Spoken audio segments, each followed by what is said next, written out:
Assalamualaikum warahmatullahi wabarakatuh. Selamat pagi, salam sejahtera untuk kita semuanya. Yang saya hormati Pak DCM, Pak Iding, Pak Ustadz. Ada 3 Ustadz di sini, yang sebagai khotib, sebagai Bilal, dan sebagai imam. Saudara semuanya, kaum muslimin dan muslimat yang disayangin Allah, yang diberkahi Allah. Izinkan saya sebelum kita sholat Idul Adha dan khutbah, saya ingin menyampaikan pesan-pesan singkat sebagaimana biasanya. Saudara sekalian, saya tidak akan pernah bosan untuk menyampaikan beberapa pesan singkat.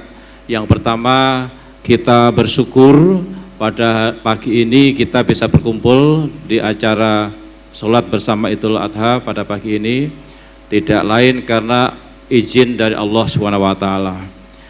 Yang kedua, saya ingatkan kembali, kita sudah boleh tidak memakai masker, tetapi sebaiknya kita masih memakai masker.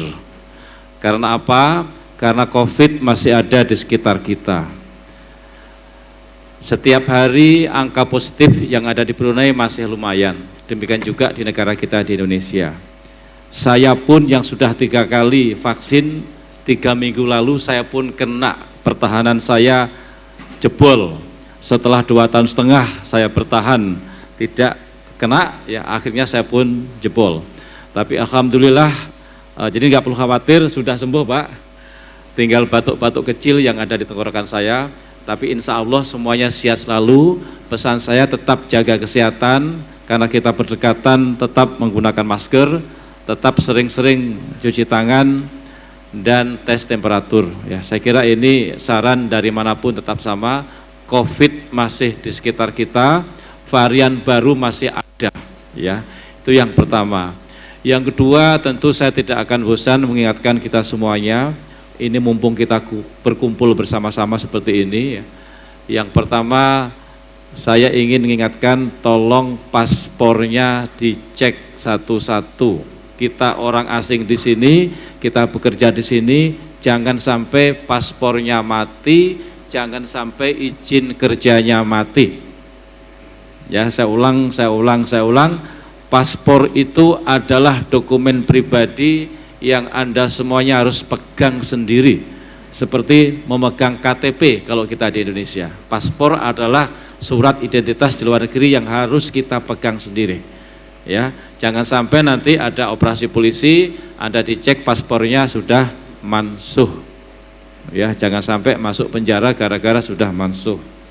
Nah, yang kedua, saya ingatkan juga, Anda sini bekerja semuanya, ya, maka tolong harus punya majikan. Ingat-ingat semuanya, jangan sampai Anda di sini liar tidak punya majikan. Anda harus punya majikan. Karena majikan itulah nanti yang memberi pekerjaan, majikan itulah nanti yang menanggung gajinya dan lain-lain.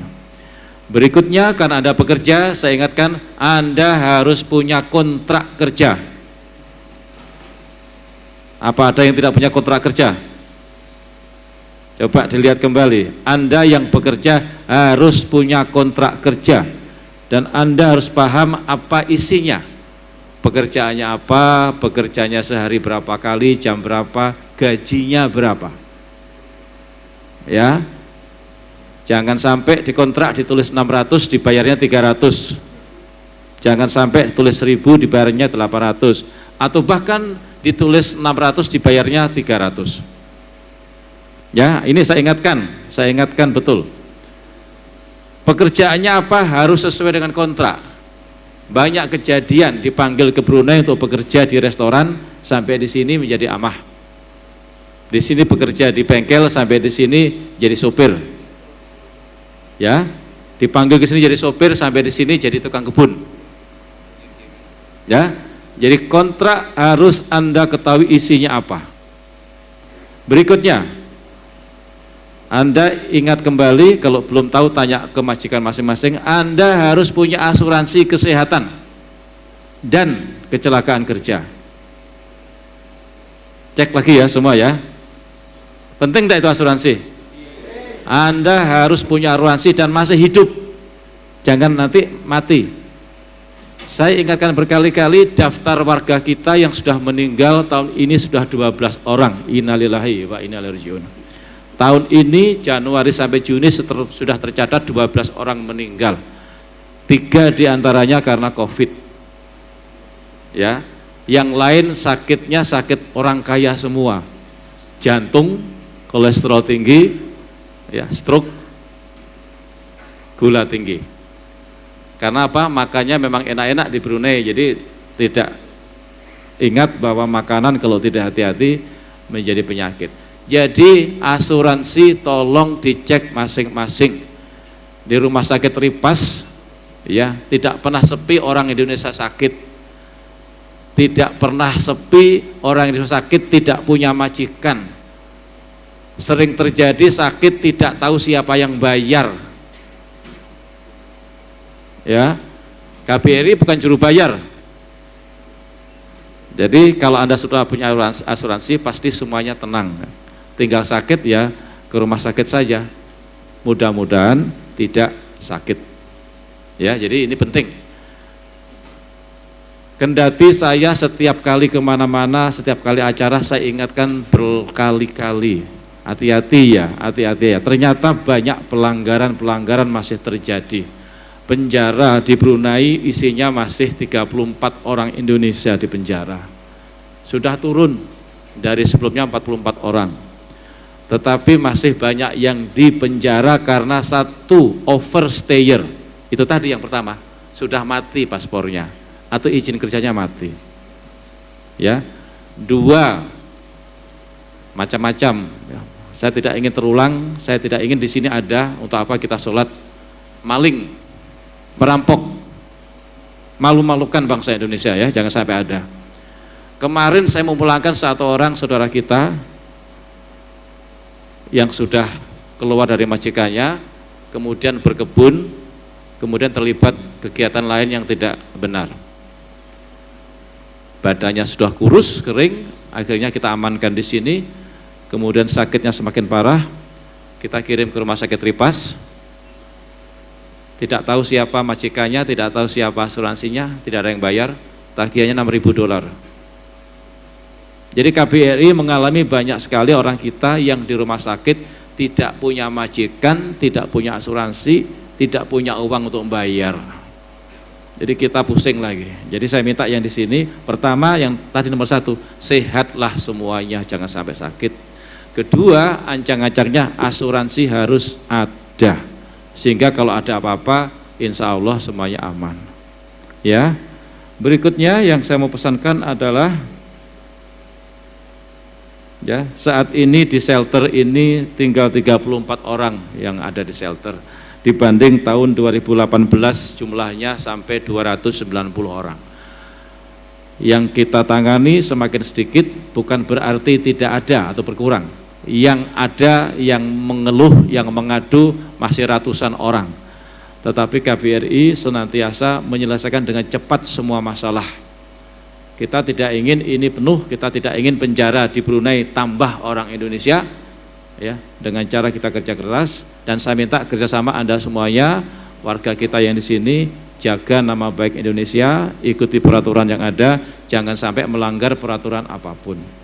Ya, ini pesan-pesan penting saya, mudah-mudahan dicamkan kembali walaupun saya ulang-ulang setiap kali kegiatan, karena tugas saya adalah mengingatkan jangan sampai Anda terkena sakit, jangan sampai di penjara. Nah, sebelum saya akhiri, selama COVID, program repatriasi dan yang pulang ke tanah air sudah lebih dari 14.000 orang pulang ke Indonesia karena kontrak kerjanya habis.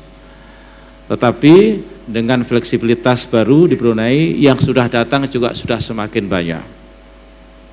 Nah, pesan saya yang terakhir, banyak yang datang ke Brunei menggunakan visa lawatan. Kalau Anda mau kerja di sini, gunakan visa kerja. Di paspornya harus sudah ada izin kerja. Jadi banyak orang-orang mafia di tanah air kita juga di Brunei ini yang mengambil orang sebanyak-banyaknya dengan visa lawatan. Baru sampai di sini diurus visa kerjanya. Anda dicek semua nanti di paspor masing-masing. Ada nggak Anda termasuk di kategori ini? Cek ya. Kalau Anda segera urus, itu masuk kategori ilegal. Karena semua orang bekerja sini sesuai peraturan Brunei dan peraturan Indonesia, yang bekerja di sini ya harus jelas, paspornya jelas, visanya kerja. Kalau Anda visanya visa lawatan atau visa turis, Anda ilegal. Mau nggak dipersoalkan oleh polisi, ditangkap? Ya, ini saya nggak nakut-nakutin. Ya, saya sudah melakukan komplain ke pihak Brunei, kenapa Brunei masih menerima orang secara ilegal, kenapa masih ada mafia-mafia juga. Dan saya sedang menunggu perjanjian saya bertemu dengan Menteri Dalam Negeri yang membahas juga masalah perburuan. Yang tidak kalah penting ingin saya ingatkan kembali, sampai sekarang Indonesia belum mengizinkan mengirim amah ke Brunei. Tolong disampaikan kemana-mana. Kalau ada, ilegal. Tolong ya, tolong ya. Kenapa Indonesia dengan Brunei belum tuntas menyelesaikan MOU, perjanjian yang menjamin bahwa semua warga Indonesia yang bekerja di sektor domestik semuanya terlindungi dengan baik. Pemerintah Indonesia sedang mendesak agar gaji para amah dinaikkan dari 350 menjadi 450 minimal, dan itu belum dipenuhi, perjanjian itu belum diteken. Oleh karena itu kita untuk sementara, kami sampaikan ke Jakarta, sementara tidak ada amah ke sini. Walaupun saya tahu setiap penerbangan, setiap datang, saya perhatikan ada juga yang amah ke sini. Itu saya jamin ilegal. Tolong dibantu ya. Ini demi bagaimana KBRI mencoba melayani dan melindungi warga kita. Saya ingin semua warga yang di sini bekerja dengan baik. Dan saya ingin semua yang bekerja di sini dibayar gajinya sesuai dengan kontrak, on time. Jangan sampai Anda digaji, dibayarnya setahun sekali atau 6 bulan sekali, ada enggak? Anda harus dibayar setiap bulan. Itulah maka setiap kali saya katakan Anda harus tahu kontrak kerja, isinya harus paham. Ya. Sekian kira-kira dari saya, peringatan-peringatan saya yang selalu saya ulang-ulang. Dan untuk Pak Khotib, Pak Profesor Dr. Syihabuddin Laming, terima kasih nanti akan mengisi acara ini. Pak Imam, Pak Ustadz Harahap, ya, kemudian Pak Ustadz Yasir menjadi Bilal, terima kasih. Mudah-mudahan kehadiran kita semuanya dirahmati oleh Allah Subhanahu wa taala. Ya Rabbal Alamin. Saya tahu di Brunei banyak masjid, tapi Anda melangkahkan kaki di sini. Ini sebuah upaya dan sebuah usaha. Tidak ada lain kecuali mudah-mudahan Allah Subhanahu wa taala yang nanti akan membalasnya. Amin amin ya Rabbal Alamin. Ya, mudah-mudahan setelah ini, setelah kita sholat, kemudian kita mendengarkan khotib berkhutbah, kita bisa bersilaturahim sambil makan atau sarapan seadanya. Kira-kira demikian. Sekali lagi terima kasih. Wassalamualaikum warahmatullahi wabarakatuh. Waalaikumsalam warahmatullahi wabarakatuh. Allahu Akbar, Allahu Akbar.